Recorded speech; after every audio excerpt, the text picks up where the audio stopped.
So now let's go ahead and understand the canvas area in Jotboard. So over here, you can see that this right here is where you actually go ahead and add in your content.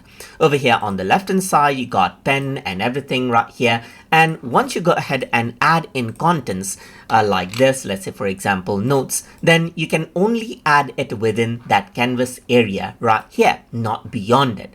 So this is what you have, as you can see. Right here. So if you want to go ahead and zoom into a particular section, you can actually go around over here onto the top. You can see that right now it's set to 100%, but you can go ahead and set it to 200% right here. And then over here on the right hand side, you get the scroll right here. You can go ahead and scroll it right here top to bottom or around over here as well. So you can see that you can go ahead and scroll it up, down, left, right here as you want.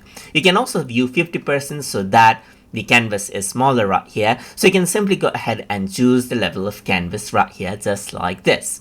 So this is what you have, as you can see. And then over here on the top, you can see that I have an option to add in frames as well. So this is one frame. So by default, there is one frame, but you can go around over here, click on it to add more frame, click on the number, and then you can actually navigate to a particular frame as well. And you can even click and drag to go ahead and rearrange out the frame as you like as well. And then click on the frame that you want to access. Click on, let's say for example, close frames, and this is what you have right here. So that is simply how you can go ahead and understand the canvas area inside of Jotboard. So I hope you guys learned something as always. And as always, please like, comment, share, and subscribe.